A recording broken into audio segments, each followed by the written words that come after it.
બાળકો મજામાં, બાલિકાઓ મજામાં। આ લેક્ચરની અંદર આપણે નીટ, ગુજકેટ અને જી માટેના પ્રશ્નો જે છે એમની ચર્ચા કરવાના છીએ। પ્રકરણ નંબર 2, 12મા ધોરણનું બીજું ચેપ્ટર, નામ તો યાદ હશે, સ્થિત વિદ્યુત સ્થિતિમાન અને કેપેસિટન્સ।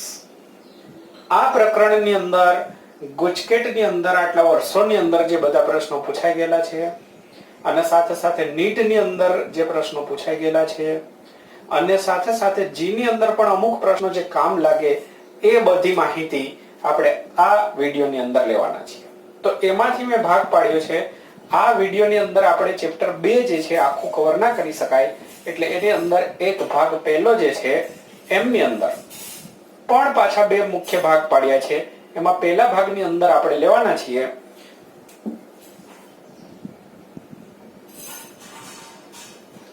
બિંદુવત વિદ્યુત ભારના કારણે વિદ્યુત સ્થિતિમાન। બિંદુવત વિદ્યુત ભાર Q ના કારણે વિદ્યુત સ્થિતિમાનનું સૂત્ર તો બધાને ખ્યાલ જ હોય, આખું ચેપ્ટર આમના પરથી બન્યું છે, તો એની જરૂરિયાત તો રહેશે જ। સાથે સાથે આપણે તંત્રની અંદર વિદ્યુત ભારને એક જગ્યાએથી બીજી જગ્યાએ લઈ જઈએ તો કાર્ય રિલેટેડ પ્રશ્નો બહુ જોરદાર રીતે પૂછાયેલા છે। તો કાર્ય માટેનું સૂત્ર જે છે Q * ડેલ્ટા V, આ સૂત્ર વાપરતી વખતે જે થોડી મુશ્કેલી થાય છે એને લગતા પ્રશ્નો આપણે શીખવાના છીએ। આ સૂત્રને આપણે આ રીતે બી લખી શકીએ, ડેલ્ટા V એટલે વિદ્યુત સ્થિતિમાનનો તફાવત। તો આ સૂત્ર મિત્રો કઈ રીતે ઉપયોગમાં લઈ શકાય? તો આપણે એવું કહી શકીએ કે કોઈ એક બિંદુ A છે અને બીજો એક બિંદુ B છે, ત્યાં આગળના વોલ્ટેજ જો આપણને આપી દીધેલા હોય તો Q વિદ્યુત ભારને અહીંયાથી ઊંચકીને અહીંયા સુધી લઈ જઈએ અથવા Q વિદ્યુત ભાર અહીંયાથી અહીંયા સુધી ગતિ કરે ત્યારે થતું કાર્ય છે વિદ્યુત ક્ષેત્ર દ્વારા થતું કાર્ય। અને જો પ્રશ્ન પૂછે કે કરવું પડતું કાર્ય, બાહ્ય બળ વડે કરવું પડતું કાર્ય, બાહ્ય પરિબળ વડે કરવું પડતું કાર્ય હોય તો આ જે સૂત્ર છે એની અંદર આપણે અહીંયાથી અહીંયા સુધી ઊંધું કરી દેવાનું બસ। તો ખાસ જોઈ લો, ક્યારેક ક્યારેક સંજ્ઞા સાથે પ્લસ માઇનસ સાથે આપે છે ત્યારે આપણે આપની જરૂરિયાત રહેશે। તો ફરીથી એક વખત કહીશ કે કોઈ વિદ્યુત ભાર એ બિંદુથી બી બિંદુ સુધી જાય છે તો થતું કાર્ય કે તો પ્રારંભિક સ્થિતિ અને અંતિમ સ્થિતિનો તફાવત લઈ લો, અને જો કરવું પડતું કાર્ય કે તો એ માઇનસ થાય, જે હોય એનાથી માઇનસ એટલે આપણે અંતિમ માઇનસ પ્રારંભિક કરી દઈશું। તો આ વાત કરી આપણે કાર્ય। ત્યારબાદ સ્થિતિ ઊર્જા। સ્થિતિ ઊર્જા આનું સૂત્ર પણ યાદ હોવું જોઈએ, બહુ સિમ્પલ છે, કે Q1 Q2/R। તો અહીંયા બે વિદ્યુત ભારનું જે તંત્ર હોય તો એ બે વિદ્યુત ભાર વચ્ચે સ્થિતિ ઊર્જા જે બને એ તંત્રની સ્થિતિ ઊર્જા માટેનું આ સૂત્ર છે। જો બે કરતા વધારે વિદ્યુત ભાર હોય તો બબેની પેરમાં શોધી કાઢવાની સ્થિતિ ઊર્જા અને પછી એમનો સરવાળો કરી દેવાનો। તો આપણે આ ટોપિક નો સમાવેશ કરીશું પહેલા ભાગની અંદર। પહેલા ભાગની અંદર કાર્ય, સ્થિતિ ઊર્જા અને બિંદુવત વિદ્યુત ભાર જે છે એને લગતા પ્રશ્નો જે છે બધા મેં અલગ તારવ્યા છે જેથી તમે તૈયાર કરવામાં સહેલા પડે। અને આની અંદર જે બીજો ભાગ આપણે લઈશું એ અમને મળતો જ પણ સામાન્ય તફાવત વાળો। ઓકે, તો પહેલા આ જોઈ લો, ચેક કરી લો। આ ભાગની અંદર આપણે આને લગતા પ્રશ્નો શીખવાના છીએ।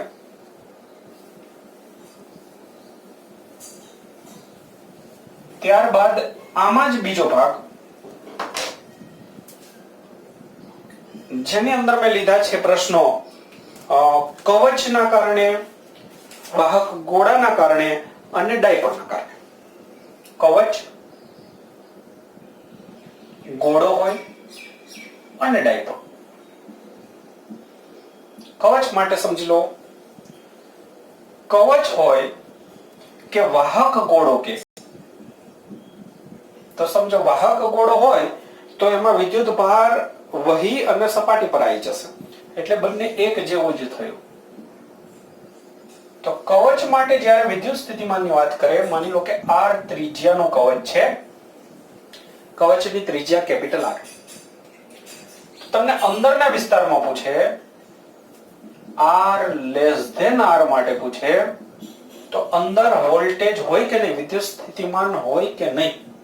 તો ખાસ યાદ રાખો, અહીંયા ગડબડ થઈ જાય છે. વિદ્યુત ક્ષેત્ર નથી હોતું. આપણે ચેપ્ટર 1 માં જોયું હતું, વિદ્યુત ક્ષેત્ર પૂછે તો વિદ્યુત ક્ષેત્ર અંદર શૂન્ય, પણ વિદ્યુત સ્થિતિમાન શૂન્ય હોતું નથી. વિદ્યુત સ્થિતિમાન શું છે યાદ કરો, અનંત અંતરેથી વિદ્યુત ભારને પકડી લાવવાનો અને એમના માટેનું કાર્ય. તો અનંત અંતરેથી અહીંયા સુધી તો લાવવો પડશે, અહીંયા સુધી તો વિદ્યુત ભારને પકડીને લાવવો પડશે, પછી અંદર કઈ કામ નહીં કરવું પડે, પણ આટલા સુધીનું કાર્ય કર્યું એ તો આવશે. તો સપાટી સુધીનું જે વિદ્યુત સ્થિતિમાન હોય એ આપણે લખવાનું થાય KQ બાય કેપિટલ R. તો સરસ MCQ આના પરથી બની શકે છે. અંદર બધે જ પૂછાય તો સ્મોલ r નહીં લખવાનું, અહીંયા પ્રોબ્લેમ થઈ જાય છે. 10 સેન્ટીમીટર ત્રિજ્યાની કવચ આપે અને પછી 5 સેન્ટીમીટર અંતર પૂછે તો ઘણા મિત્રો એની અંદર આ સૂત્રમાં 5 લખે છે, તો ત્યાં ખોટું પડી જશે. તો આ ખાસ ધ્યાનમાં રાખજો. અને ત્યારબાદ તમને બહારના વિસ્તાર માટે પૂછે કે અહીંયા કોઈ બિંદુ છે, R is greater than R, તો તમારે ફરીથી જે સૂત્ર વાપરવાનું છે આ જ સૂત્ર, તો આનું આ જ છે, પણ એમાં સ્મોલ r આવી જશે. એટલે કે આ 10 સેન્ટીમીટર છે સમજો, આ 5 સેન્ટીમીટર છે અને અહીંયા 20 સેન્ટીમીટર છે. તો જો 10 સેન્ટીમીટર માટે કે એટલે કે સપાટી પર કે તો 10 લખવાના, 5 પર કે તોય 10 લખવાના, કેમ કે અંદર બધે સરખું જ હોય. અને 20 પર કે તો 12 આવી ગયા, તો પછી આપણે 20 લખવાના. ઓકે, તો આ કન્સેપ્ટ બરાબર બધાને ક્લિયર હોવો જોઈએ.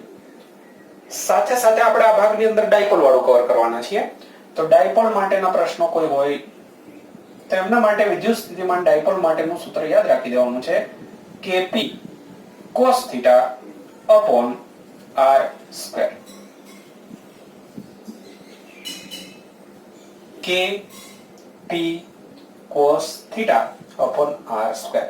તો આ સૂત્ર તમને ખબર હોય તો એમના પર આધારિત બહુ ગણતરી વાળા નહીં પૂછાતા, ડાયરેક્ટ એમની વિષુવરેખા પર હોય, ડાયપોલની અક્ષ પર હોય તો એને લગતા વિદ્યુત સ્થિતિમાનના પ્રશ્નો પૂછાતા હોય છે. તો આ મેં તમને ચર્ચા કરી કે આપણે આ વિડિયોની અંદર 2 ભાગ પાડવાના છીએ. એમાં એક ભાગની અંદર બિંદુવત વિદ્યુતભાર સાથે સાથે કાર્ય અને સ્થિતિ ઊર્જા એને લગતા બધા પ્રશ્નો, અને એમાં પેટા વિભાગની અંદર આપણે આ કવર કરી લઈશું, કવચ, ગોળો અને ડાયપોલ. ઓકે, તો મિત્રો જોઈ લો આટલું સુધીનું, પછી હું તમારી સામે પૂછાઈ ગયેલા પ્રશ્નો લખું છું. ઓકે, તો બાળકો તમારા માટે પ્રશ્ન છે 2. નીટની અંદર 2005 ની અંદર પૂછાયેલા બંને પ્રશ્નો છે. પહેલા પ્રશ્નની માહિતી તમને સમજાવી દઉં છું. પહેલાની માહિતી આ રીતે છે કે આકૃતિમાં દર્શાવ્યા અનુસાર બિંદુવત વિદ્યુતભાર પ્લસ Q ઉગમ બિંદુ પર છે, તો એ તો છે જ. પછી કહ્યું કે બિંદુ A પરથી બીજો એક વિદ્યુતભાર માઇનસ Q, તો એ P છે. એને A પરથી B પર લાવવાનો છે અને એમના માટે કરવું પડતું કાર્ય કેટલું? આ વિદ્યુતભારને પકડીને લાવવાનું છે. કેટલું કામ કરવું પડશે? તો કામ કરવાનું ચાલુ કરી દઈએ. તો કરવું પડતું કામ બરાબર સૂત્ર છે કે જેને લાવવાનો છે તે, અને આ બે વચ્ચે વિદ્યુત સ્થિતિમાનનો તફાવત અંતિમ માઇનસ પ્રારંભિક કરવું. થતું કાર્ય કે તો પ્રારંભિક માઇનસ અંતિમ, કરવું પડતું કે તો અંતિમ માઇનસ પ્રારંભિક. હવે આપણને બે જગ્યાના વોલ્ટેજ આવડવા જોઈએ. તો વોલ્ટેજ માટેનું સૂત્ર છે કે Q બાય R. દેખો, જેને લાવવાનો છે, લઈ જવાનો છે, આ તે હોય અહીંયા લખવાનું. આ વોલ્ટેજમાં જે મેઇન હોય જેના કારણે વિદ્યુત ક્ષેત્ર હોય તે લખવાનું.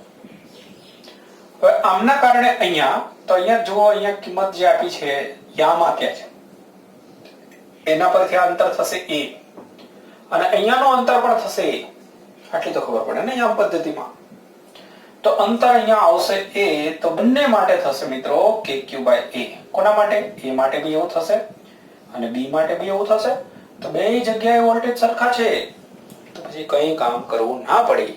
વિદ્યુત સ્થિતિમાન તફાવત જ નથી મિત્રો, તો પછી ક્યાંથી કાર્ય કરવું પડશે? કોઈ કાર્ય નહીં કરવું પડે. તો આન્સર આવશે 0. પૂછાય છે મિત્રો નીટની અંદર આવા પ્રશ્નો, મૌખિક જવાબ આપી શકાય. આ થોડો દાખલા જેવું છે, જુઓ.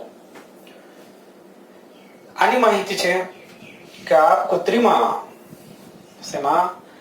કૃત્રિમાં બતાવ્યા મુજબ બે વિદ્યુતભાર છે Q1 અને Q2. જો દેખાય છે અહીંયા Q1 છે, અહીંયા Q2 છે, અને એમની વચ્ચેનું અંતર લખ્યું છે 30 સેન્ટીમીટર એટલે 0.3 મીટર છે.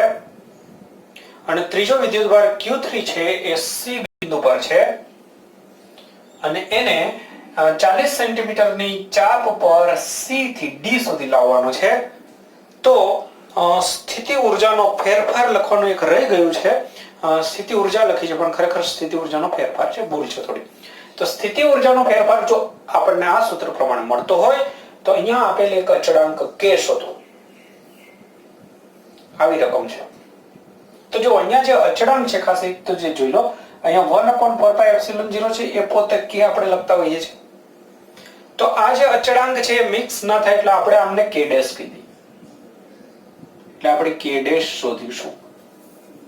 તો જો તમે અહીંયા સ્થિતિ ઊર્જાનો ફેરફાર આપ્યો છે તો પહેલા સ્થિતિ ઊર્જા લઈશું પ્રારંભમાં, અહીંયા વિદ્યુતભાર પડેલો હોય ત્યારે. પ્રારંભિક સ્થિતિ ઊર્જા હંમેશા મિત્રો તંત્રની હોય, બબ્બેની પેર લઈ લેવાની. 3 વિદ્યુતભાર છે, Q1 છે, Q2 છે, Q3 છે. તો આ રીતે પેર લઈ લેવાની, 1 2 1 3 2 3. આનાથી વધારે કોઈ ઓપ્શન થશે. સૂત્ર યાદ હોવું જોઈએ, u બરાબર સૂત્ર ખબર હોય છે k q1 q2 upon r. તો દેખો અહીંયા પહેલા તો 1 2 હોય તો k q1 q2, પછી એમની વચ્ચેનું અંતર અહીંયા થશે k q1 q3 k q2 q3. પહેલા તો આટલું, કંઈ વિચારવાનું નથી આમાં. હવે અંતર 1 2 વચ્ચેનું અંતર, તો 1 અને 2 વચ્ચેનું અંતર છે 0.3. 1 3 વચ્ચેનું અંતર છે 0.4. 2 3 વચ્ચેનું અંતર આ 2 છે અહીંયા અને અહીંયા 3 છે. તો આટલું અંતર તમે જોઈ શકો છો કે અહીંયા 3 હોય, અહીંયા 4 હોય, તો અહીંયા 5 આવી જશે. તો આ થઈ ગઈ આપણી સ્થિતિ ઊર્જા પ્રારંભમાં. હવે અંતે શું થવાનું છે કે આમને ઊંચકીને આપણે અહીંયા મૂકી દેવાનું છે, એટલે હવે આવી જશે Q3 અહીંયાથી હું નીકાળી દઉં છું.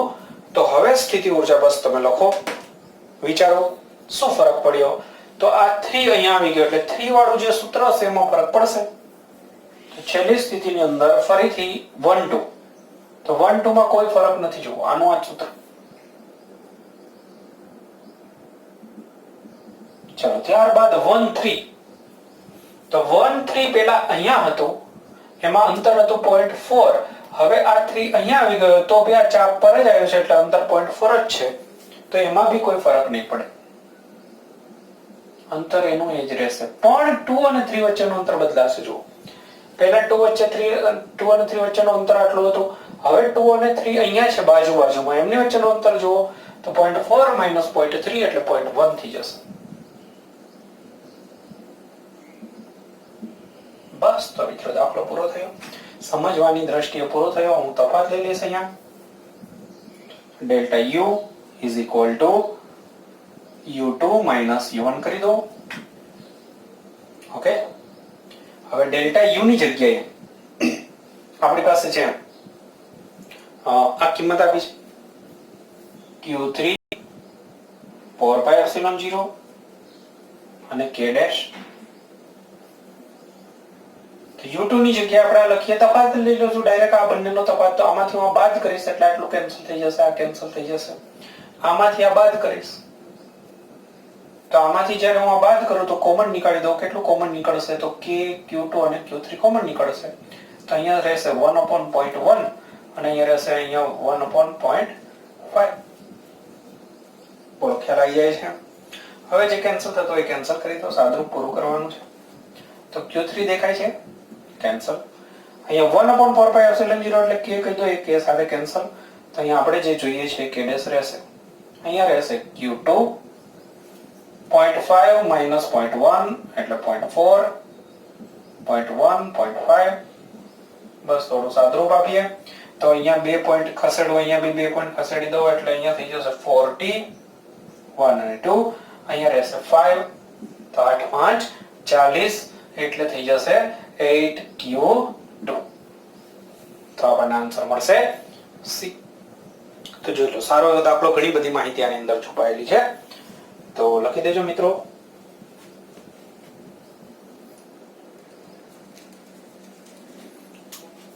ઓકે, તો મિત્રો જો અહીંયા ફરીથી કાર્ય રિલેટેડ દાખલો પૂછાયો છે નીટ 2007 ની અંદર. માહિતી જે છે આખી એ વાંચો છો. આકૃતિમાં દર્શાવ્યા અનુસાર a અને b બિંદુઓ પર અનુક્રમે q, a પર +q, b પર -q વિદ્યુતભાર છે અને એમની વચ્ચેનું અંતર 2l દેખાય છે. c એ ab નું મધ્ય બિંદુ છે. તો અહીંયાથી આટલું અંતર l થશે, આટલું l થશે, અહીંયા 2l છે. પછી પ્રશ્ન કર્યો છે કે આકૃતિની અંદર દર્શાવેલ ચાપ CRD પર એક q વિદ્યુતભાર જે છે એમને ગતિ કરવામાં આવે છે અહીંયાથી અહીંયા સુધી. આ એક ચાપ છે. તો ચાપ છે અર્ધવર્તુળ છે એટલે આટલું અંતર પણ l થશે. અહીંયાથી આટલું આ કેન્દ્ર લઈને ચાપ બનાવી છે. તો થતું કાર્ય, હકીકતમાં અહીંયા એક ભૂલ છે, થતું કાર્ય નહીં, કરવું પડતું કાર્ય હોવું જોઈએ. કેમ કે જે ઓપ્શન આપ્યા છે અને ગણતરી બધી આપી છે એ પ્રમાણે અહીંયા આપણને જે જવાબ મળે છે એ કરવું પડતું કાર્ય હોય તો પ્લસ માઇનસ નો ફરક પડશે. તો ચેક કરીએ તો કદાચ પ્લસ માઇનસ ના આપ્યા હોય તો ચાલી બી જાય. તો જો હવે આપણે C થી D સુધી જઈશું. તો C થી D સુધી કરવું પડતું કાર્ય હોય તો આપણે આ સૂત્ર જેને લઈ જવાનું છે વિદ્યુતભાર, પછી કરવું પડતું હોય તો અંતિમ માઇનસ પ્રારંભિક. બસ આ સૂત્ર થાય, આમાં કિંમત મૂકવાની છે. અને કદાચ થતું કાર્ય બી હોય તો આ બંને આ રીતે આવશે, પ્લસ માઇનસ નો ફરક પડશે, બાકી કઈ ફરક નહીં પડે. તો જો પહેલા આપણે D પાસે અને C પાસે વોલ્ટેજ જોઈએ. તો D પાસેના વોલ્ટેજ માન લો. D પાસે વોલ્ટેજ કોના કારણે હોય? વિદ્યુતભારના કારણે. તો વિદ્યુતભાર આપણી પાસે આ છે અને આ છે. જેને ગતિ કરાવવાની છે એ નહીં કરવાનું, આપણે આમના કારણે જોઈએ. પ્લસ q ના કારણે વોલ્ટેજ જોઈતા હોય તો k પ્લસ q અને m નાથી બિંદુ સુધીનું અંતર, તો આકૃતિ પરથી દેખાય છે 3l. પછી માઇનસ q ના કારણે જોઈતું હોય તો માઇનસ q ના કારણે k માઇનસ q અને માઇનસ q થી d સુધીનું અંતર. તો મિત્રો આ થઈ ગયું સૂત્ર. આ D પાસેના આપણને વોલ્ટેજ મળી ગયા. તો આનું સાદુરૂપ જોઈ લઈએ. તો k q by l common નીકાળી દો. અહીંયા રહેશે 1/3 minus 1. તો સાદુરૂપ તમે જોઈ શકો છો કે 3 ને બાદ કરીશ તો -2 રહેશે, -2/3 k q by l. આપણને વોલ્ટેજ ક્યાં આગળ મળ્યા? D પાસે. હવે C પાસેનો વોલ્ટેજ જોઈએ. C પાસે આમના કારણે kq by l અહીંયા સુધીનું અંતર અને માઇનસ q ના કારણે k minus q by l. તો જોઈ શકો છો કે અહીંયા તો 0 થઈ જશે. બસ તો બંને વોલ્ટેજ મળી ગયા, એનો તફાવત લેવાનો છે અને એ અહીંયા આપણે મૂકી દેવાનો છે. તો કાર્ય બરાબર થઈ જશે q અને d vd minus vc. તો vd આ રહ્યું, એમાંથી આ બાદ કરો તો કઈ બાદ જ નથી કરવાનું એટલે 8 થશે. તો -2/3 k q by l. તો આપણા ઓપ્શનના સ્વરૂપની અંદર k ની જગ્યાએ 1/4 પાઈ એપ્સિલોન 0 લખ્યા છે. તો -2/3 પહેલા લખી દો. આની જગ્યાએ લખો છો 1/4 પાઈ એપ્સિલોન 0 સાથે સાથે બંને q અને ભાગાકારની અંદર l. તો ચલો ફાઇનલી ચેક કરીએ. તો માઈનસ કે q અને સાથે સાથે 2 આમાંથી કેન્સલ કરી દો તો અહીંયા રહેશે 6 પાઈ એપ્સિલોન 0 અને L. તો કે ની તો કિંમત મૂકી, બંને Q કે Q એક Q ક્યાં રહી ગયો હોય, અહીંયા Q રાખી દઉં છું. ફરીથી એકવાર જોઈ લો. -2/3 પછી આ Q અને K ની કિંમત સ્મોલ q, અહીંયા ખોટું લખાય. તો દેખી લો હવે આની અંદર ઓપ્શન આપણો સેટ કયો થશે, તો -kq 6πε0. સી ઓપ્શન માઈનસ વાળો એક જ છે, પણ કદાચ માઈનસ પ્લસ ન હોય અને એમનો જ બધા આપ્યા હોય તો આપણે બધા ચેક કરવા પડે. તો ભી છેદમાં 6 વાળો ઓપ્શન આ છે, ઉપર પહેલામાં તો 2 છે. તો આ રીતની ગણતરી થશે, ચેક કરી લો.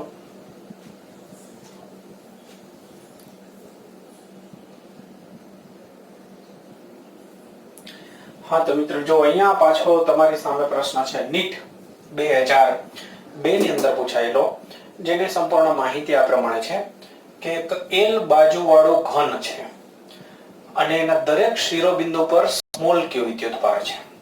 તો આ રીતનો એક ઘન છે જેની બાજુની લંબાઈ L છે, એના દરેક શિરોબિંદુ પર, અહીંયા બધા 8 શિરોબિંદુ હોય તમે જાણો છો, તો એ દરેકે દરેક પર -q છે, બાજુની લંબાઈ L છે અને કેન્દ્ર પર +q છે.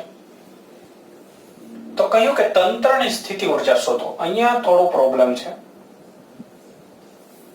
અહીંયા એવું હોવું જોઈએ કેન્દ્ર પર સ્થિતિ ઊર્જા.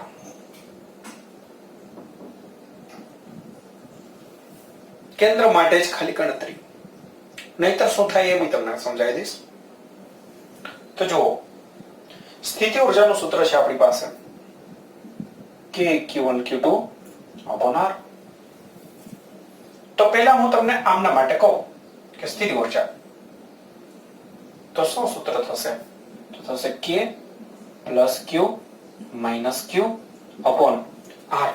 R એટલે અહીંયાથી અહીંયા સુધીનું અંતર. તો તમને યાદ હોવું જોઈએ કે સમઘનની અંદર સામસામે વિકર્ણ જે બને એના શિરોબિંદુ વચ્ચેનું અંતર હોય √3L. ટોટલ અંતર જે આવું હોય એ હોય √3L અને એમના કરતા અડધું થાય અહીંયા સુધીનું, તો એ થશે √3L/2. તો એ અંતર આવશે √3L/2. આટલું નોલેજ હોવું જોઈએ. હવે મિત્રો આ તો આપણે એક પેરની વાત કરી, એવી 8 શિરોબિંદુ હોય તો 8 પેર થાય, તો ગુણાકારની અંદર 8 કરી દો. બસ તો આ થઈ ગયો જવાબ. એટલે કે આનું સાદુરૂપ જરા એડજસ્ટ કરી લઈએ એપ્સિલોન પ્રમાણે તો આપણો જવાબ થઈ જશે. ચલો ચેક કરીએ. કે ની જગ્યાએ શું લખીએ, પહેલા માઈનસ નિશાની હું આગળ લઈ લઉં છું, 4πε0 કરી દઉં છું. કે ની જગ્યાએ q² ગુણાકારની અંદર અહીંયા 16 અને ભાગાકારની અંદર હજુ √3 અને L. તો દેખો હવે અહીંયા એક 4 કેન્સલ થઈ જશે, અહીંયા 4 રહેશે, તો બાકી જે બચે એ થઈ ગયો આન્સર. તો કયો આન્સર સેટ થશે, -4q² અને પાઈ √2 વાળો √3 વાળો જે ઓપ્શન છે અહીંયા છે જો, તો -4q² √3πε0L. તો બસ મિત્રો આ રીતે કેન્દ્ર પર. હા હું વાત કરતો હતો કે આખા તંત્રની કે તો શું કરવું પડે, તો આખા તંત્રની તો બહુ અઘરી થાય, એટલે ગણતરી લાંબી થાય. તો એમાં શું કરવું પડે, આ બંનેની શોધવી પડે. એવી જેટલી બી બધી પેર છે એ બધા માટે શોધવું પડે. 12 તાર હોય તો 12 માટે, પછી વિકર્ણ માટે, બાજુના વિકર્ણ માટે શોધવું પડે. તો આ રીતે ઘણી બધી પેર થાય, તો એટલું બધું અઘરું પૂછે નહીં. એટલે અહીંયા બી લખવાનું ખાલી રહી ગયું છે, બાકી પૂછ્યું એ જ છે. તો જોઈ લો.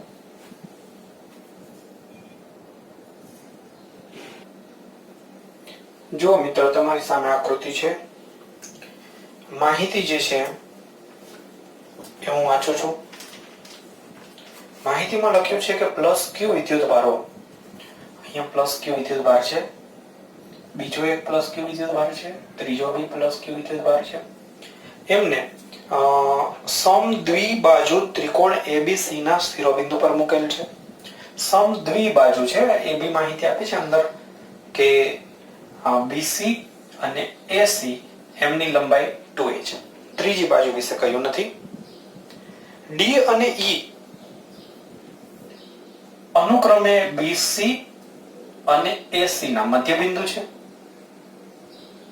તો પ્રશ્ન કર્યો છે કે કેપિટલ ક્યુ વિદ્યુત ભારને ડી થી ઈ સુધી લઈ જઈએ તો કેટલું કાર્ય કરવું પડશે, કરવું પડતું કાર્ય કેટલું હશે. તો સ્વાભાવિક રીતે જ આપણે કાર્ય માટે ક્યુ ને લઈ જવાનું છે. તો ઈ પાસેનું સ્થિતિમાન અને ડી પાસેનું સ્થિતિમાન આપણે શોધવું પડે. તો ડી પાસે સ્થિતિમાન કેટલું હશે જરા ધ્યાનથી જુઓ. ગણતરી કરવાની કોઈ જરૂર નથી, મૌખિક જવાબ છે, પણ ધ્યાન બરાબર દો કે ડી પાસે મારે વોલ્ટેજ જોઈએ તો કોના કોના કારણે આવે. એક આ ક્યુ ના કારણે, એક આમના કારણે, બરાબર છે, અને અહીંયાથી આટલું થશે. તો આ જે અંતર છે એને હું આર કહું અને આર કહું, અને અહીંયાથી અંતર જે છે એને એક્સ કહી દઉં. તો અહીંયાનું જે વોલ્ટેજ છે એ થશે, પહેલા આમના માટે તો કહો તો કે ક્યુ બાય આર, બીજા આમના માટે પણ કે ક્યુ બાય આર, અને ત્રીજા આમના કારણે અહીંયા વોલ્ટેજ જોઈતો હોય તો કે ક્યુ બાય એક્સ. સમજો બરાબર. હવે એ જ રીતે ડી માટે વિચારો કે ડી બિંદુ માટે, સોરી આ ઈ માટે થયું તો આ ડી માટે ગણી લો, આના માટે ગણી લો. તો હવે ઈ માટે વિચારો તો શું થશે. ઈ પાસે ફરીથી આમના કારણે, આમના કારણે, તો બે પરિસ્થિતિ એવી થઈ ને, અહીંયાથી અંતર આર આર તો આટલું જ થશે, અને આમના કારણે તો એવી અંતર આપણે અહીંયાથી x ધારીએ તો અહીંયાથી બી x જ થાય. તો આકૃતિની પરિસ્થિતિ પરથી જુઓ કે બંને બિંદુ પાસે વોલ્ટેજ સરખા જ છે, એમાં કોઈ ફરક નથી. એટલે જેવું અહીંયા છે એક જગ્યાએ ડી પાસે છે એવું જ ઈ પાસે છે. તો વોલ્ટેજનો કોઈ તફાવત ન હોય તો તમે જાણો છો કે કાર્ય થઈ જશે શૂન્ય. તો સરસ, ગણતરી નથી, ખાલી માઇન્ડ દોડાવવાનું છે.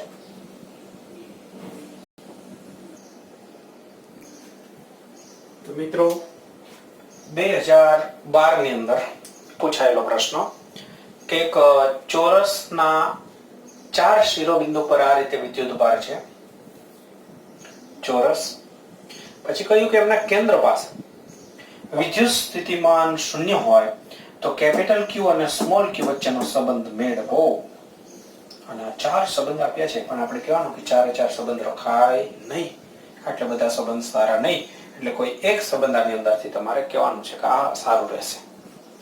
તો મિત્રો કેન્દ્ર પાસે વોલ્ટેજ 0 છે, બસ કેન્દ્ર પાસે વોલ્ટેજ લઈ લો. કોના કોના કારણે? તો આને કહી દો 1 2 3 4, આ રીતે કહી દો 1 2, પછી શું આવે 3 આવે ને, 4. આટલું તો આવડે. અચ્છા, સારું, ચાલો. તો બધાના અંતર તો સરખા જ છે, એકનો હાર ધારી લો તો બીજાનો હાર. તો અહીંયા લખાવડાવો વિદ્યુત સ્થિતિમાન. અહીંયા તો 0 કર્યું એ લોકોએ કહી દીધું ને, અહીંયા આપણે કંઈક કેવું પડશે. તો કે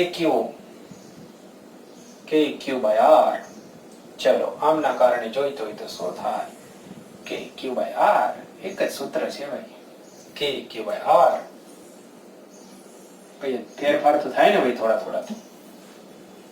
ચાલો, આમના કારણે જોઈતો હોય તો શું થશે, કે ક્યુ બાય આર. બધા અંતર તો સરખા જ છે, બસ તારે ઉડાડી દો, બધું ઉડાડી દો. થોડું રાખજો. બધા કે નીકાળી દઈએ, નીચેથી બધા આર નીકાળી દઈએ.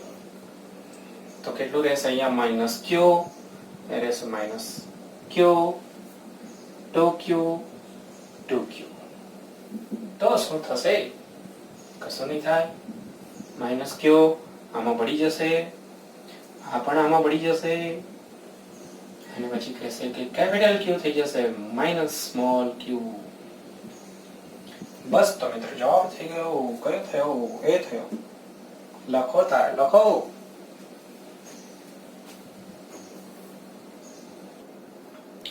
જો મિત્રો વાંચો પ્રશ્ન. ગુજકેટ ની અંદર પૂછાયેલો 2006 ની અંદર 10⁻8 કુલમ વિદ્યુત ભાર ધરાવતો 1 ગ્રામ દળ વાળો એક નાનો ગોળો એક વિદ્યુત ક્ષેત્રમાં 600 વોલ્ટના એ બિંદુથી શૂન્ય સ્થિતિમાન ધરાવતા બી બિંદુ સુધી ગતિ કરે છે. એ બિંદુથી બી બિંદુ સુધી ગતિ કરે છે. એ બિંદુ પાસેનો વોલ્ટેજ જે છે એ 600 વોલ્ટ છે અને બી બિંદુ પાસેનો વોલ્ટેજ જે છે એ 0 છે. અહીંયાથી અહીંયા સુધી ગતિ કરે છે એ વિદ્યુતભાર જે છે એનો વિદ્યુતભાર 10⁻⁸ કુલમ આપ્યો છે. તો પ્રશ્ન કર્યો એની ગતિ ઉર્જામાં કેટલો ફેરફાર થશે? તો મિત્રો બહુ સિમ્પલ છે. ગતિ ઉર્જામાં થતો ફેરફાર એટલે કાર્ય ઉર્જા પ્રમેય. તો અહીંયા કાર્ય જોઈતો હોય તો Q ડેલ્ટા V કરી દો. Q એટલે જે વિદ્યુતભાર ગતિ કરે છે તે, ડેલ્ટા V એટલે આમનો તફાવત લઈ લો 600. તો જવાબ મળ્યો 6 × 10⁻⁶ એમ કેસમાં જવાબ આવશે જૂલ. હવે અહીંયા બી તમને પ્લસ અને માઇનસ આપ્યું છે કે વધારો થશે કે ઘટાડો. અહીંયા કન્ફ્યુઝન થાય છે ઘણા મિત્રોને. તો બહુ સિમ્પલ લોજિક છે. જો અહીંયા તમારે શું વિચારવાનું છે કે અહીંયા વિદ્યુતભાર ધન છે કે ઋણ. સાંભળી લેજો, રકમ બદલાઈને પૂછાય તો બી અહીંયા ધન વિદ્યુતભાર છે. તો બહુ સિમ્પલ લોજિક યાદ રાખો કે ધન વિદ્યુતભાર હંમેશા વધારે વિદ્યુત સ્થિતિમાનથી ઓછા તરફ ગતિ કરે. તો અહીંયા વિદ્યુત સ્થિતિમાન વધારે છે અને અહીંયા ઓછો છે, તો બસ એ બાજુ જ તો એમને જવું હોય તો આ બાજુ જશે તો ઓટોમેટિક એમની સ્પીડ વધતી જશે. અહીંયા તમે મૂકી પણ દેશો, પ્રારંભિક વેગ 0 હશે, તો અહીંયાથી એ ગતિ કરતા કરતા જશે તો એમની સ્પીડ વધશે એટલે ગતિ ઉર્જા વધશે, તો વધારો થશે એટલે પ્લસ. તો ગતિ ઉર્જાની અંદર વધારો. આ સી ઓપ્શન આવશે. લખો. જો મિત્રો તો એક સિમ્પલ પ્રશ્ન છે. હવે કવચ ગોળા પર આધારિત ઇન્ટરનલ લઈએ છીએ. આર ત્રિજ્યાના વાહક ગોળા પર, વાહક ગોળો એટલે કવચ સમજો, મેં સમજાવ્યું હતું તમને કે વાહક ગોળો હોય તો વિદ્યુતભાર અહીંયા મૂકશો તો પણ સપાટી પર આવી જશે એટલે કવચ થઈ ગઈ. આ ખાસ ધ્યાન રાખજો, અહીંયા પ્રોબ્લેમ થઈ જાય છે. તો વિદ્યુતભાર સપાટી પર આવી જશે એટલે કવચ. એમના પર કેપિટલ Q જેટલો વિદ્યુતભાર છે. તો ગોળાના કેન્દ્ર પર સ્થિતિમાન, કેન્દ્ર પાસે સ્થિતિમાન અને વિદ્યુત ક્ષેત્ર અનુક્રમે કયા હશે? તો તમે જો કેન્દ્ર પાસે સ્થિતિમાન, કવચ માટે યાદ રાખવાનું છે કવચની અંદર બધે જ કોઈ બી જગ્યાએ વિદ્યુત સ્થિતિમાન હોય સપાટી પર હોય તેટલું. તો સપાટી પર કેટલું હોય? તો ત્રિજ્યા આપણને કેપિટલ R આપી છે, અહીંયાથી આટલી, તો આ થઈ ગયું વિદ્યુત સ્થિતિમાન થઈ ગયું આપણી પાસે. પહેલા વિદ્યુત સ્થિતિમાન છે તો KQ/R એટલે કે 1/4πε0 R અને અંશની અંદર Q. તો આ વિદ્યુત સ્થિતિમાન થાય. તો એવું વિદ્યુત સ્થિતિમાન આપણને ક્યાં આપ્યું છે? તો અહીંયા આપ્યું છે, અહીંયા આપ્યું છે, એટલે આ બે ઓપ્શનમાંથી કોઈ હશે. રેડી. હવે વાત રહી વિદ્યુત ક્ષેત્ર. તો વિદ્યુત ક્ષેત્ર કવચની અંદર યાદ રાખવાનું છે મિત્રો, વિદ્યુત ક્ષેત્ર હંમેશા 0. તો વિદ્યુત ક્ષેત્ર 0 એટલે આપણો ઓપ્શન થશે બી. બસ પૂરું થઈ ગયું. આટલી જ છે માહિતી.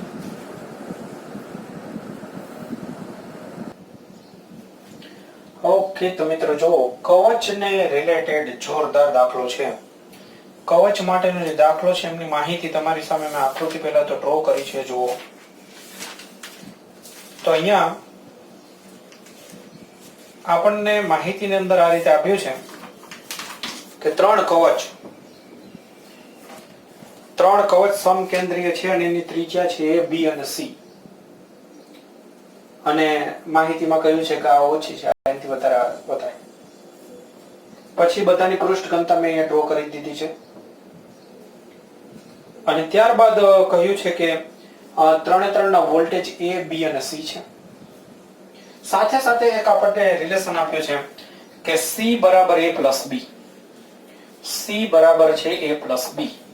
તો ચાર ઓપ્શન આપે છે કે બધા વોલ્ટેજ શોધો અને વોલ્ટેજ વચ્ચેનો સંબંધ શું થશે? ત્રણના વોલ્ટેજ સરખા છે, ત્રણના જુદા, બે સરખા એક જુદું, એ જ રીતે.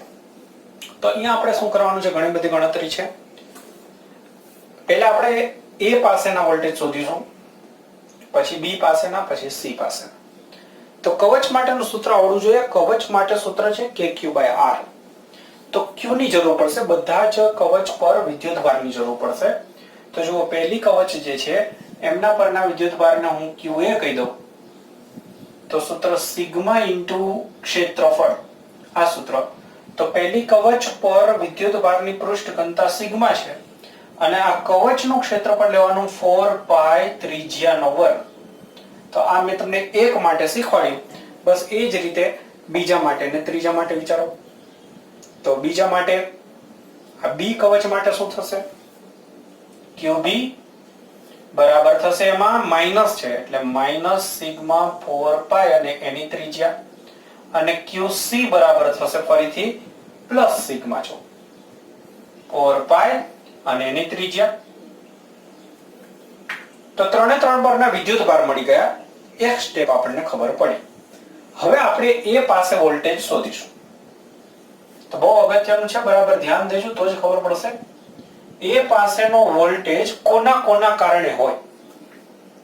તો એ ના કારણે હોય, બી ના કારણે હોય, સી ના કારણે હોય. એ પાસેનો વોલ્ટેજ એ ના કારણે બી હોય, બે મિક્સ ના થાય એટલે ખાલી લખું છું, બી ના કારણે, સી ના કારણે.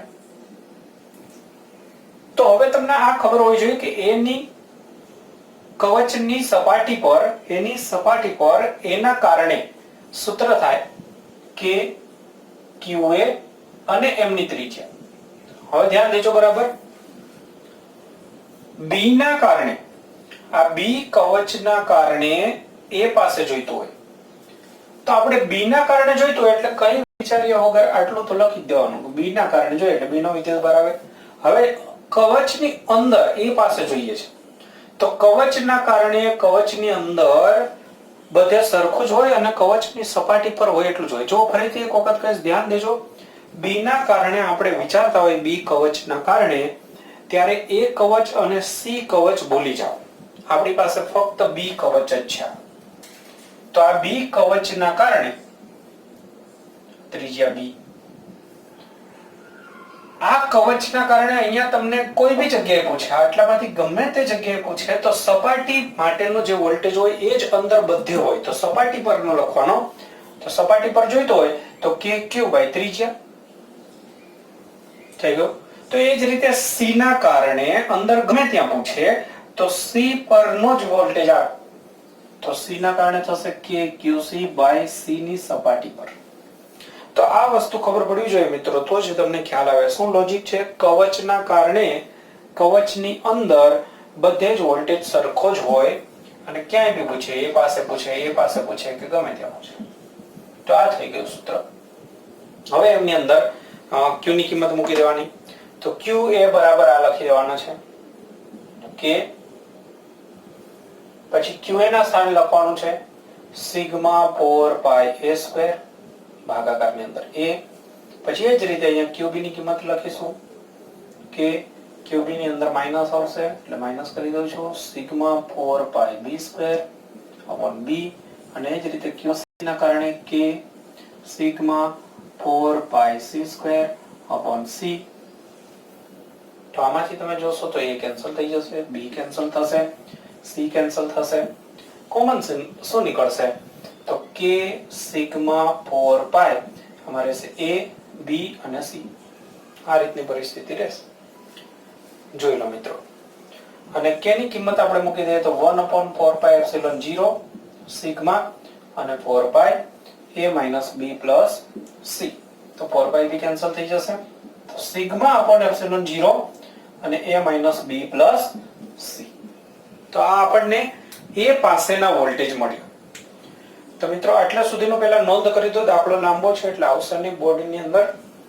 તો આપણે આટલા સુધીનો પહેલા નોંધ રાખી દઈએ કે એ પાસેના વોલ્ટેજ કેટલા આવ્યા. તો હું લખીને રાખી દઉં છું.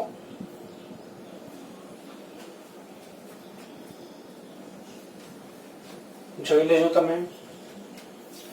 એ પાસેના વોલ્ટેજ આપણને મળ્યા sigma upon epsilon 0 a minus b plus c. ચલો આ જ રીતે આપણે b પાસેના વોલ્ટેજ મેળવવાના છે.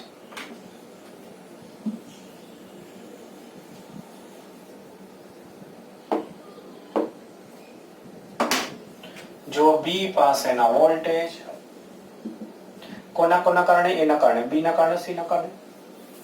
હજુ આગળના મેં શીખવાડ્યું એની અંદર ખબર ન પડી હોય તો જોઈ લેજો. આ જ મેથડ છે. પણ અહીંયા શું ચેન્જીસ આવશે? જો a ના કારણે આપણે b પાસે જોઈએ છે, હવે b પાસે જોઈએ છે, અહીંયા જોઈએ છે.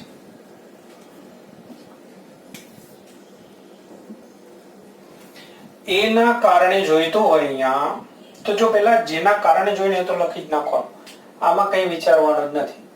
a ના કારણે જોઈતો તો a, b ના કારણે જોઈતો તો b, c ના કારણે જોઈતો તો c. હવે અંતર વિશે વિચારવાનું. તો દેખો a ના કારણે અહીંયા બહારની સાઈડ જોઈતો હોય તો ટોટલ અંતર લેવાનું, બહાર સુધીનું. બહારની સાઈડ જોઈતો હોય તો કવચની બહાર સુધીનું ટોટલ અંતર લેવાનું. તો એના કારણે જોઈએ છે પણ છેક અહીંયા સુધી જોઈએ છે, તો અહીંયા સુધીનું અંતર થશે b, એટલે b લેવું પડશે. પછી b ના કારણે b પાસે તો સિમ્પલ જ હોય. c ના કારણે અહીંયા જોઈએ છે તો કવચની અંદર થઈ ગયો, એટલે કવચ પર હોય એટલું જ બધે અંદર હોય ખાસ. તો આપણે કવચ સુધીનું અંતર લેવાનું c. બસ આની અંદર સાદરૂપ આપી શકાતું હોય એટલું આપી દેવાનું.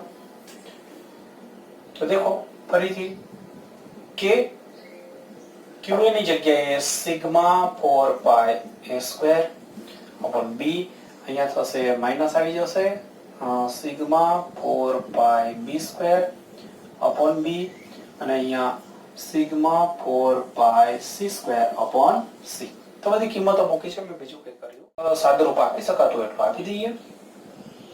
તો બધામાંથી કોમન નીકળશે કે સિગ્મા 4 પાઈ, અહીંયા રહેશે a²/b, અહીંયા રહેશે b, અહીંયા રહેશે c. 1/4 પાઈ એપ્સિલોન 0 માંથી 4 પાઈ કેન્સલ કરી દઈએ તો સિગ્મા અપોન એપ્સિલોન 0 થશે, અને આ બાકીનું જે છે મળી જશે. તો આ મળી ગયો b પર વોલ્ટેજ. તો અહીંયા b પરના વોલ્ટેજ હું લખું છું sigma upon epsilon 0 a²/b minus b plus c. બોલો રેડી? હવે આપણે c માટે શોધવાનું છે. આ જ રીતે લખી દેજો, આમાંથી લખવું હોય તો પછી નીકાળી દઉં છું. પછી આપણે c માટે શોધીશું c પાસે કેટલું છે, અને પછી ચેક કરીશું ક્યાંય સરખું આવ્યું કે નહીં. તો હવે આ નીકાળી દઉં છું. ચલો આ જ રીતે મિત્રો c પાસે વોલ્ટેજ જોઈએ છે. તો c પાસેના વોલ્ટેજ કોના કોના કારણે હોય? a ના કારણે હોય, b ના કારણે હોય, c ના કારણે, પોતાના કારણે. a ના કારણે જોઈએ છે તો ફરીથી મેં તમને કહ્યું કે આ રીતે તો પહેલા લખી જ નાખો કે qb ને કે qc. હવે બધાના અંતર વિશે વિચારવાનું. એના કારણે c પાસે બહારના વિસ્તારમાં જવું હોય તો ટોટલ અંતર c સુધી, જ્યાં સુધી જવું હોય ત્યાં સુધી.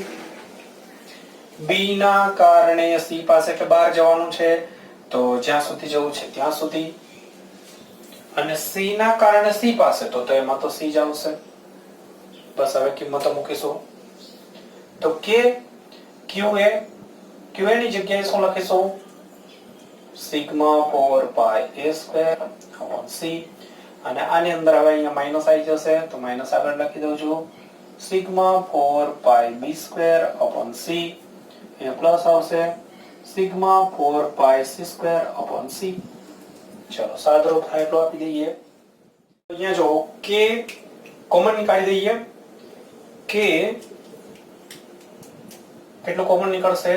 કે સિગ્મા 4 પાઈ, અને c પણ કોમન નીકાળી દઈએ તો અહીંયા રહેશે a² minus b² plus c². નીચેથી c કોમન નીકાળી દીધો છે. હવે આ પરિસ્થિતિની અંદર તમે જુઓ કે આપણને vc તો મળી ગયું, પણ આની ગોઠવણી આમાં ક્યાંય મેચ થતી નથી. તો થોડી ગોઠવણી કરવા માટે આપણને અહીંયા એક રિલેશન આપ્યો છે, આનો કંઈક ઉપયોગ કરવો પડશે. તો a પ્લસ b બરાબર c છે, તો આની અંદર a પ્લસ b છુપાયેલ હોય તમે જાણો છો, તો એનો ઉપયોગ કરી લઈએ. સાથે સાથે આપણે અહીંયા k બરાબર 1/4 પાઈ એપ્સિલોન 0 લખીએ તો 4 પાઈ કેન્સલ થાય, આગળ કર્યું તેમ. તો અહીંયા સિગ્મા અપોન એપ્સિલોન 0 રહેશે, અને c અહીંયા હું કરું છું a માઈનસ b અને a plus b plus c² એમનામ છે. અહીંયા હું થોડા સ્ટેપ આગળ વધારું તો જો a માઈનસ b એમનામ જ રાખું છું, અને અહીંયા a પ્લસ b ની જગ્યાએ c લખી દઉં છું. અહીંયા આપણને આપ્યું છે a પ્લસ b ની જગ્યાએ c. તો દેખો હવે આપણે લાસ્ટ સ્ટેપ ની અંદર આગળ વધીએ. c ને હું અંદર લઈ જાઉં છું તો ડાયરેક્ટ જોઈ લો આ c અહીંયા જશે અને સાથે અહીંયા જશે તો આમાંથી c કેન્સલ થઈ જશે તો અહીંયા રહેશે a b. આમાંથી પણ એક c કેન્સલ થશે, એક બચશે. તો તમે ધ્યાનથી જોશો તો આ જે સમીકરણ છે એ આની સાથે મેચ થાય છે. એટલે a અને c બંને સરખા છે, જ્યારે b સાથે કોઈ રીતે કઈ મેળ ખાય એવું લાગતો નથી. તો દેખો a અને c બંને સરખા છે અને b સાથે મેચ થશે નહીં. તો મિત્રો આ થયો દાખલો. જે આટલો બધો લાંબો દાખલો કદાચ ના પણ પૂછે તો આના સ્ટેપ જે હતા એ બહુ અગત્યના હતા. અડધે સુધી કે કોઈ બી એક લેવલ સુધી પણ પૂછી શકે છે. તો આ સારા દાખલાની અંદર ગણતરી કરજો. કવચ માટેની સમજણ હોવી બહુ જરૂરી છે. લખી લેજો. ઓકે બાળકો, તો અહીંયા આપણે નીટની અંદર જે પ્રશ્ન ચાલી રહ્યા છે એની અંદર આપણે બે ભાગ જોયા. સાથે સાથે એક નાનકડો ભાગ બાકી રહી જાય છે તો એ પણ આપણે જોઈ લઈએ, જેના કારણે ચેપ્ટરનો પહેલો ભાગ વિદ્યુત સ્થિતિમાન જે છે એ ટોટલી પૂરો થઈ જાય. તો એમાં એક નાનો એક ભાગ બાકી છે જે બહુ અગત્યનો છે કે તમને વોલ્ટેજ આપ્યો હોય અને એમના પરથી વિદ્યુત ક્ષેત્ર મેળવવું હોય. વોલ્ટેજ પરથી વિદ્યુત ક્ષેત્ર મેળવવું હોય તો એમના માટે જુઓ સૂત્ર છે કે વિદ્યુત ક્ષેત્રનો x ઘટક મેળવવો હોય તો ખંડશઃ વિકલન કરવું પડે. ડેલ્ટાની d ની જગ્યાએ ડેલ કરી દેવાનું. ખંડશઃનો મતલબ મેં સમજાયો છે તમને કે ખંડશઃનો અર્થ એવો થશે કે x ની સાપેક્ષે આપણે જ્યારે વિકલન કરતા હોઈએ ત્યારે બાકીના બધા અચળ y અને z અચળ ગણી લેવા. તો આ રીતે વિદ્યુત ક્ષેત્રનો x ઘટક મેળવી શકાય વિકલન કરીશું એટલે. પછી એ જ રીતે y અને એ જ રીતે z. તો એ જે ઘટકો મળી જાય એ પછી તમે આ સૂત્રની અંદર મૂકો એટલે વિદ્યુત ક્ષેત્ર મળી જાય. તો એવો દાખલો જોઈએ એટલે ખ્યાલ આવે. નીટ 2009 ની અંદર પૂછાયેલો છે. તો જુઓ શું છે કે કોઈ એક બિંદુ આપ્યું છે આપણને x y z. અહીંયા કિંમતો બી આપશે અને ત્યાં આગળ વોલ્ટેજ આપી દીધા છે. તો પ્રશ્ન કર્યો છે કે ત્યાં વિદ્યુત ક્ષેત્ર શોધો. તો દેખો હવે પહેલા આપણે શું કરીશું, v પરથી વિકલન કરીને x ઘટક શોધીશું. તો પહેલો ભાગ આપણે ex જોઈતું હોય તો del by del x અને અહીંયા v. તો જો અહીંયા થશે minus del by del x. જોતા જજો. હવે અહીંયા v ની કિંમત મૂકીશું minus x square y x z cube plus 4. હવે વિકલન કરતી વખતે x ને ચલ ધારવાનો અને y અને z અચળ રાખવાનો. તો હવે વિકલનની અંદર માઈનસ x સ્ક્વેર, તો માઈનસ ના માઈનસ, x સ્ક્વેર ચલ છે એટલે એનું થઈ જશે ઘાત કો નીચે ઉતારને કા, એક ઘાત ઘટાડીને કા યાદ કરો. તો ઘાત નીચે ઉતારી દીધી, એક ઘાત ઘટાડી દીધી તો x સ્ક્વેર નું થઈ ગયું. y તો અચળ છે પછી માઈનસ x નું x ની સાપેક્ષે 1 એટલે અહીંયા આપણે 1 રાખીએ. z ક્યુબ અચળ પછી પ્લસ ફક્ત અચળ હોય તો તમે જાણો છો 0 થશે. તો આપણને મળ્યું માઈનસ અથવા માઈનસ ની નિશાની આપી દઉં છું તો 2xy પછી પ્લસ થઈ જશે z ક્યુબ. આ આપણને શું મળ્યું, વિદ્યુત ક્ષેત્રનો x ઘટક મળી ગયો. તો મિત્રો આ જ રીતે y ઘટક શોધવાનો છે અને એ જ રીતે z ઘટક શોધવાનો છે. તો દેખો આપણે y ઘટક મેળવીએ તો minus del v by del y. તો અહીંયા આપણે વિકલન કરતી વખતે y ને ચલ ગણવાનો છે અને z અને x ને અચળ ગણવાના છે. ચલો તો લખાડો હવે ડાયરેક્ટ આ પદનું આપણે વિકલન કરવાનું છે. તો માઈનસ x સ્ક્વેર અને y. તો એમાં x પણ અચળ છે, x અચળ છે અને y ચલ છે. તો x સ્ક્વેર રાખીશું અને y નું y ની સાપેક્ષે 1 રાખવાનું. પછી જો અહીંયા x અને z બંને આ વખતે અચળ કહેવાય, y ચલ છે. તો જો ટોટલી અચળ હોય તો 0 થઈ જશે અને આ તો અચળ છે જ એટલે એનું વિકલન પણ 0. તો ફાઇનલી આપણને મળશે x સ્ક્વેર. તો આ મળી ગયું E ઓફ y. અને એ જ રીતે હવે આપણે z મેળવીશું. વિદ્યુત ક્ષેત્રનો z ઘટક શોધવા માટે ખંડસ્થ વિકલન કરીશું z ની સાપેક્ષે. ત્યારે આપણે x અને y ને અચળ ધારીશું. તો ચલો મિત્રો હવે આનું જ ફરીથી વિકલન કરવાનું છે, પણ આ વખતે z ની સાપેક્ષે કરવાનું છે. તો જો z ની સાપેક્ષે વિકલન કરીશું ત્યારે x અને y અચળ રહેશે, એટલે પહેલું પદ જે છે એ 0 થઈ જશે. બીજા પદની અંદર આપણે x અચળ રાખીશું અને z જે છે ચલ છે, એટલે એની ઘાત નીચે ઉતારીશું અને એક ઘાત ઘટાડીશું. 4 તો અચળ છે જ, તો અહીંયા ફરીથી આપણે માઈનસ નિશાની આપી દઈશું. તો 3xz², આ આપણને મળશે વિદ્યુત ક્ષેત્રનો z ઘટક. તો મિત્રો જો અહીંયા મળી ગયું છે x ઘટક, y ઘટક અને z ઘટક. પછી આપણને ઓપ્શન બધા આપી દીધા છે. તો ઓપ્શનની અંદર 4 ઓપ્શન છે, પણ હવે આટલા લાંબા ઓપ્શન નથી લખતો. તો આ ત્રણે ભેગા કરી દો બસ, એટલે જવાબ આવી જશે 27. ડી ઓપ્શન છે. ડી ઓપ્શન ની અંદર લખ્યું છે 2xy + z³ પાછળ i કેરેટ, પછી છે x² પાછળ j કેરેટ, અને પછી છે 3xz² અને પાછળ k કેરેટ. મતલબ કે આ ત્રણે કિંમત જે છે અહીંયા મેં મૂકી દીધી હોય તો જે બને એ થઈ જશે આપણો આન્સર. તો મિત્રો શું ધ્યાન રાખવાનું છે કે x ની સાપેક્ષે વિકલન કરતા હોય ત્યારે y અને z ને અચળ ગણવા. એ જ રીતે y ની સાપેક્ષ હોય ત્યારે x અને z અચળ, z ની સાપેક્ષ હોય તો x અને y અચળ. તો જોઈ લો, મોસ્ટ આઈએમપી છે, મેથડ આની અંદર જ છે. પછી બીજા બધા પ્રશ્નોની અંદર કિંમતો મૂકવાની છે. ચેક કરી લો.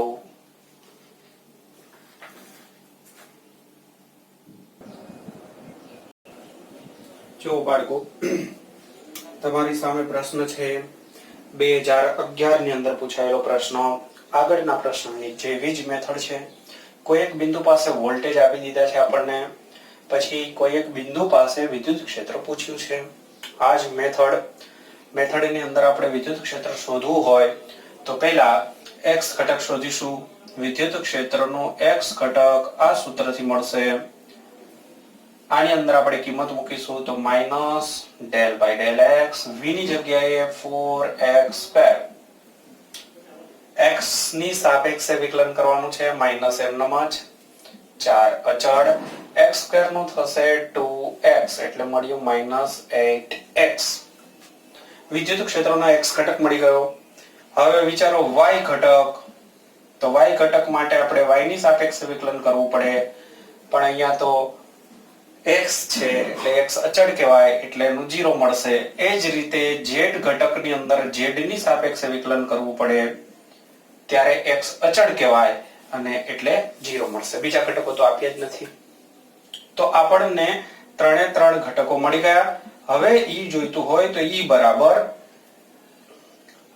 સૂત્ર છે Ex i caret, Ey j caret, Ez k caret. આની અંદર તમે જોઈ શકો છો કે અહીંયા આ બંને ઘટક 0 છે. Ex ની કિંમત આપણે મૂકી દઈએ -8x i કેરેટ. બસ હવે આની અંદર આપણને જે બિંદુ પાસે પૂછ્યું હોય એને અહીંયા મૂકી દેવાના.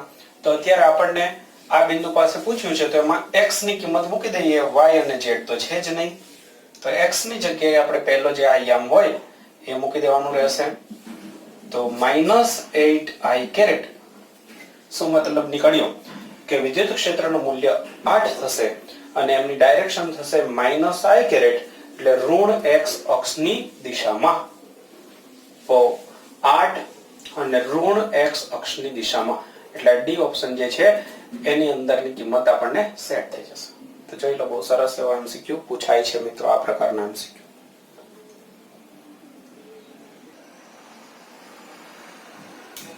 તો દેખો મિત્રો, તમારી સામે સરસ એવો દાખલો છે. ફરીથી એક વખત નીટ ની અંદર 2014 ની અંદર પૂછાયેલો છે. કોઈ એક બિંદુ પાસે ફરીથી વોલ્ટેજ આપ્યા છે. આ દાખલો સરસ રીતે કરી દો એટલે બીજા બહુ બધા દાખલા કરવાની જરૂર નહીં, કેમ કે આમાં બધી માહિતી આવી ગઈ છે. એક વોલ્ટેજ આપી દીધો છે. વોલ્ટ એકમમાં કોઈ એક બિંદુ જેમના અહીંયા આપી દીધા છે, ત્યાં આગળ આપણે એક નવો વિદ્યુતભાર મૂકવાનો છે, તો એમના પર લાગતું બળ. મેથડ એની જ છે. પહેલા શું કરીશું, વોલ્ટેજ પરથી વિદ્યુત ક્ષેત્ર અને વિદ્યુત ક્ષેત્ર પરથી બળ શોધવા માટે F બરાબર QE કરી દઈશું. છેલ્લું સ્ટેપ આપણું આવશે F બરાબર Q. Q એટલે ઇન્ટુ E, તો E શોધવા માટે આ સૂત્ર. આ શોધવા માટે આપણે EX, EY અને EZ શોધવા પડશે. તો પહેલા EX શોધી કાઢીએ. ચલો, EX minus del by del x અથવા del v by del x. હવે આનું વિકલન કરવું છે. ચલો, તો વિકલન પર બરાબર ધ્યાન દઈ દેજો ડાયરેક્ટ જ. વિકલન કરતી વખતે x ચલ, તો 6 અચળ x નું 1 એટલે 6 રહેશે, માઇનસ 8 x નું x ની સાપેક્ષ 1 y અચળ, પછી 8 અને y બંને અચળ એટલે 0. આની અંદર y અને z અને x બધું અચળ એટલે 0. તો ફાઇનલી આપણને મળશે માઇનસ અહીંયા 6 માઇનસ 8y. જો હવે એમની અંદર પણ કિંમત મૂકી દઈએ, 6 માઇનસ 8, અને અહીંયા ત્રણે ત્રણ આમ 1 જ આપ્યા છે, જુદા બી આપી શકે છે, એટલે y ની જગ્યાએ આપણે 1 રાખી દઈએ. જોઈ લો, તો અહીંયા થશે -2. -2 આગળ માઇનસ ની નિશાની છે એટલે 2 મળી જશે. આ આપણને મળી ગયો વિદ્યુત ક્ષેત્રનો x ઘટક. તો જો હવે y ની સાપેક્ષે આપણે વિકલન આ જ રીતે કરીશું. તો y ની સાપેક્ષે વિકલન કરવા માટે ડેલ બાય ડેલ y અને v. તો ચાલો જુઓ કે y ની સાપેક્ષે વિકલન કરીશું ત્યારે x અચળ એટલે 0. અહીંયા y વાળું પદ છે તો -8x અચળ, y નું 1. અહીંયા રહેશે -8, y નું 1. અહીંયા રહેશે 6, y નું 1 અને z અચળ થશે આ રીતે. તો ફાઇનલી આપણે આની અંદર આગળ વધીએ, માઈનસ નિશાની આપી દઉં તો 8x + 8 - 6z. હવે x અને z ની કિંમત તો 1 1 જ છે એટલે અહીંયા રહેશે 8 + 8 - 6, તો અહીંયા રહેશે 10. આ થયું EY. ચલો, એ જ રીતે z ઘટક આપણે મેળવીશું. તો ફરીથી del v by del z. z અચળ ધ્યાન રાખજો, નાની ભૂલ ના થઈ જાય. z અચળ તો સોરી z ચલ, ભૂલ થઈ ગઈ. જો z ચલ અને આપણે x અને y અચળ, તો x અચળ છે એટલે અહીંયા 0 થઈ જશે. ત્યારબાદ x અચળ y અચળ એટલે આ પણ 0, y અચળ 0. z ની સાપેક્ષે વિકલન કરતા હોય ત્યારે z વાળું પદ હોવું જોઈએ તો જ બચે, કંઈક તો z હોવો જોઈએ. તો અહીંયા રહેશે 6y અચળ અને z નું z ની સાપેક્ષે 1. તો ફાઇનલી આપણને શું મળશે, -6y અને એમાં -6, કારણ કે y ની કિંમત છે 1. તો આ z ઘટક પણ મળી ગયો. x ઘટક છે, y ઘટક છે, z ઘટક છે. તો હવે જુઓ, ત્રણે ત્રણને આપણે E વાળા સૂત્રની અંદર મૂકી દઈશું. તો E = EXi caret, EYj caret, EZ k caret. તો આમના પરથી EX ની જગ્યાએ 2, I caret, Y ની જગ્યાએ 10 અને Z ની જગ્યાએ -6. તો આ આપણને E મળ્યું. હવે E નું મૂલ્ય જોઈતું હોય તો અંડર રૂટ ની અંદર આ સૂત્રનો ઉપયોગ કરીશું. તો 2 નો વર્ગ, 10 નો વર્ગ અને -6 નો વર્ગ. ધ્યાન દેજો અહીંયા. તો આમના પરથી E બરાબર મળશે અંડર રૂટ ની અંદર 4 + 100 + 36.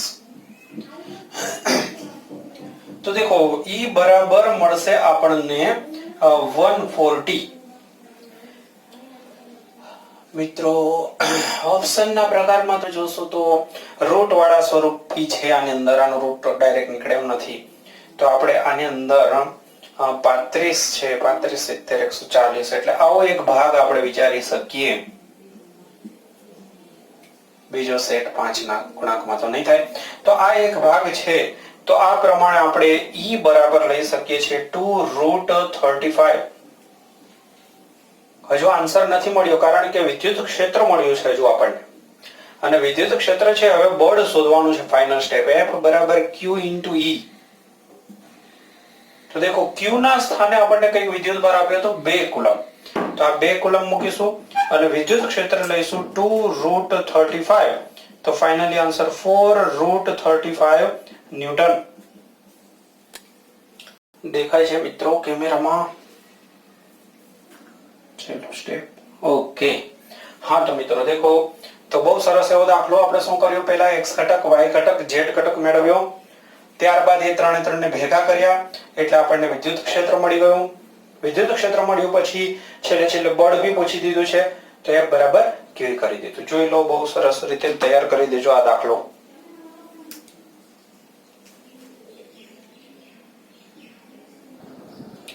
તો જો મિત્રો બીજો પ્રશ્ન છે નીટ 2015 ની અંદર પૂછાયેલો પ્રશ્ન છે. તો પ્રશ્નની અંદર વોલ્ટેજ આપ્યા છે ફરીથી આપણને, ત્યારબાદ બિંદુ જે છે એના યામ આપ્યા છે અને વિદ્યુત ક્ષેત્ર પૂછ્યું છે. એની એ જ પેટર્ન છે. તો પહેલા આપણે Ex શોધી કાઢીશું. જો Ex બરાબર -del v by del x. કહી દો હવે વિકલન માઇનસ ના માઇનસ. x ની સાપેક્ષે વિકલન કરીએ છીએ ત્યારે y અચળ, તો અહીંયા 6 અને y અચળ રહેશે. x નો x ની સાપેક્ષે 1 થઈ જશે. માઇનસ y, ફક્ત y હોવાથી અચળ એટલે 0. y અને z બંને અચળ હોય એટલે 0. તો ફાઇનલી આપણને મળે છે -6y. એમાં y ની જગ્યાએ 1 મૂકી દઈએ તો -6. ચલો એ જ રીતે આપણે y ઘટક મેળવવા માટે del v by del y ની સાપેક્ષે વિકલન કરીએ તો 6x અચળ રહેશે, y નું 1 થશે, અહીંયા y નું 1 થશે, અહીંયા બી y છે એટલે 2, 1 અને z. સાદરૂપ આપતા -6x +1 -2z.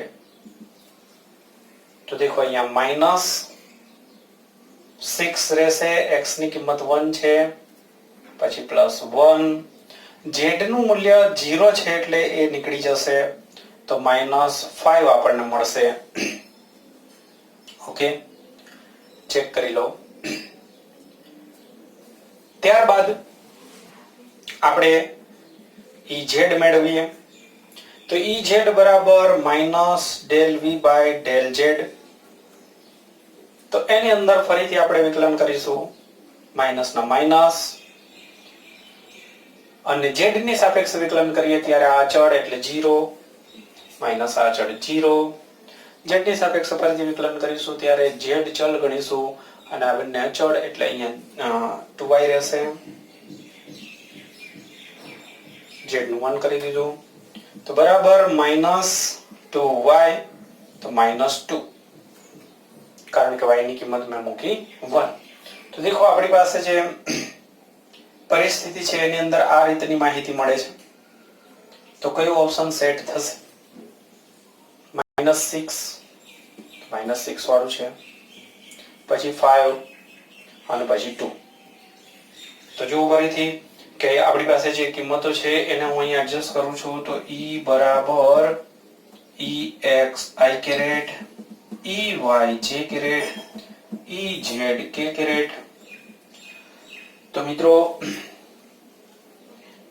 EX ની જગ્યાએ -6, EY ની જગ્યાએ -5 અને EZ ની જગ્યાએ -2 K કેરેટ. તો આપણને માઇનસ નિશાની બહાર નીકાળીને આપી છે. તો આ રીતે પરિસ્થિતિ બનશે. તો જોઈ લો આ રીતનો ઓપ્શન આપણને આપ્યો છે કે નહીં. તો ઓપ્શન આપણને C ઓપ્શન સેટ થશે. ચેક કરી લો મિત્રો.